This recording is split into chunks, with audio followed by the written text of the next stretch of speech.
Men sana gereğim değil. Elini elime kısıptım telim. Men sana yüreğim değil. Yüreğime basaptım telim. İmma velin innine çeviler. Yüreğim dimene dilim. İn görsem yürek dimen oladı. Çarşırvam olacak iken sevgilim. Gençsin darvelim, buğday renkli sevgilim.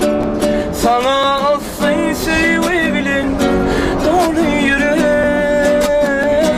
Seni barınacak edip bağrıma bassam sevgilim. Himmelerden ken yaşayacağım, yalayım benim. Yıldırım kapıda durdu bir oğlan. Kıyıdının ellerin kısmak istedi. Yılları dikin terde oturdu oğlan. Kıyıdının bağrına basmak istedi. İmma velin şunu sevlen ağrından. Kıyı halas etti hayatıyla sağ. Yaşa sen, yaşa sen, yaşa sen hayat. Sensiz ne çık vardı sevdiğin zar.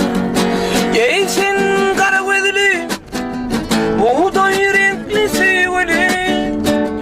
Sana asın sevgilim, dolu yürek. Seni barınacak edip bağrıma bassam sevgilim. Kimmelerden ken yaşayacak yalı benim. Kimmelerden ken yaşayacak yalı benim. Sağ olun.